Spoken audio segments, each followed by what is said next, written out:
A sleeper by definition is one that sleeps. When you first see this PC, you probably won't think that there's an RTX 3080 sitting there. I got this PC case from a build a long while back, but after a few rebuilds and a server, I think it's time for a full ATX build.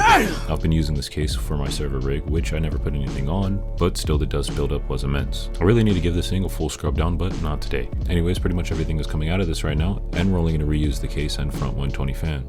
I should probably replace it, or at least give it a better scrub down, and that would probably help with thermals as well, but not today. So the first thing we need to do is tear this rig down and a quick dust.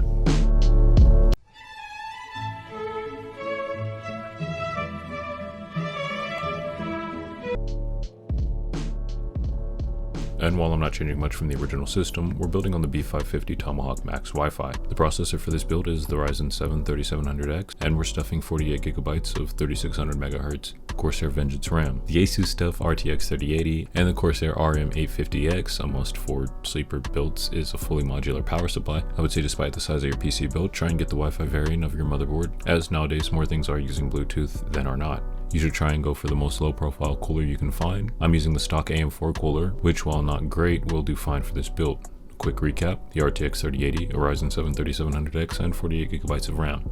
Not a half bad build in my opinion. For any sleeper, the main concern will be parts and compatibility, and heat. Entropy kills, and in this case it will be a very expensive computer hardware that will be killed. When these cases were in their use life, computers might not have had one or even no fans at all. So now the 3 fans that we have on our graphics cards is pretty surprising. So how will you get better cooling in a sleeper rig? Speed holes and very good case fan placement. You want neutral air pressure, and you want to try your hardest to get the most out of your stock case at first. Remember, you can always add holes, but you can't just fix them, so you should be wary.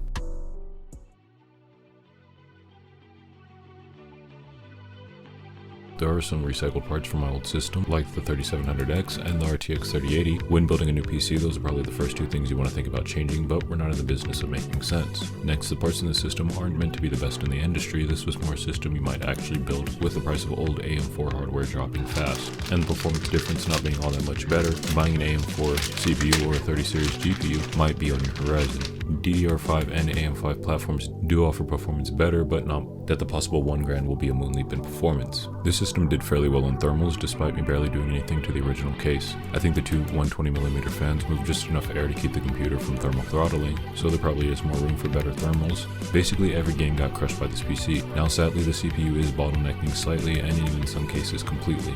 I think now if you want a 3080 or above, you need to get at least the most current Ryzen generation, as the last gen has started to show its age, would bring it down, and the 0.1% lows being in the 30s in some cases, which is telling that the CPU is not able to keep up. Nonetheless, the games we played were great when you consider this was really only a problem with 5K and ultra settings, where in most cases in 2K or with lower settings you can get much better and consistent frames. The Ryzen 3700X holds up amazingly well in this build, and you likely wouldn't think that the CPU is almost 4 years old. The glory days of the Ryzen 3700X are far behind us, but still AMD and Intel continue to push the line of performance. Marginally, but still they push it. I think 2024 will likely be the last year that you should go out of your way to buy a 3700X, and after that the price to performance just won't match up anymore. I'm excited to see what we're getting over the next few generations of AM5, and can't wait to see what Intel follows up with.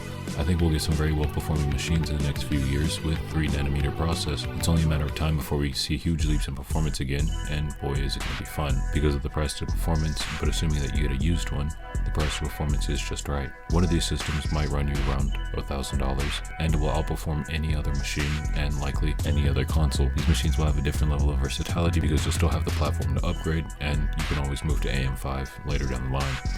So building sleepers is great. I always find that the best sleepers are usually the ones that are just like the design is literally the exact same as like a normal PC would be. Whenever you go for like proprietary stuff, it's typically a lot harder, but it's usually possible. I did a build in Optiplex, and it wasn't great, but it wasn't bad, so it is possible, but you just kind of want to look for standard stuff if it's your first one. This build was great, and that's why I like this case so much, is it's literally just an ATX case with like the most retro look, and with minimal modification you can get great thermals out of most cases. You just kind of gotta look for good fan placement, but with some cases you do actually have to do a decent amount of modification, even maybe cut like an entire hole, an entire fan hole, and there's a lot of things that you can do to make it look a lot better. And you can even add like fan filters and open that thing up, and wherever you put it is going to be either non-reachable or non-easily reachable. Another reason that I like this case is the front panel can kind of just like snap off, and then the rest. So kind of just look for cases that were, you know, not super duper old or not proprietary. Or I mean, if you want to get, you know, super custom bespoke, you can, of course, but it's much more difficult. So every game was tested in 5K with ultra settings, and some games I also tried running in 2K with lower settings. Assuming you don't want to drop those settings, everything will be fine, but you'll just have to get used to the small frame dips and slight stutter, which isn't terrible, but it's definitely noticeable.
This is the moment we've all been waiting for the thousands in attendance and the millions watching around the world.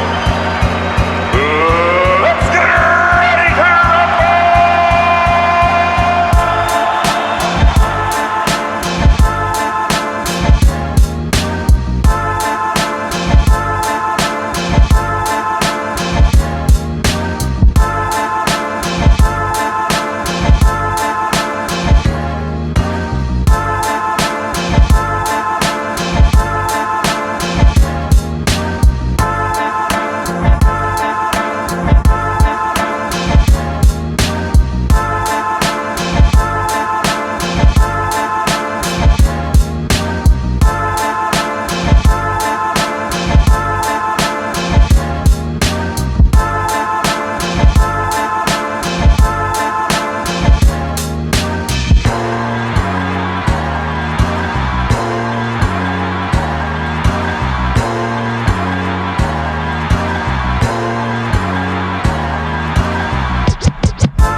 thank you guys so much for watching, and if you enjoyed this one, then you can leave a like, and if you didn't, then you can leave a dislike and tell me why you didn't like this.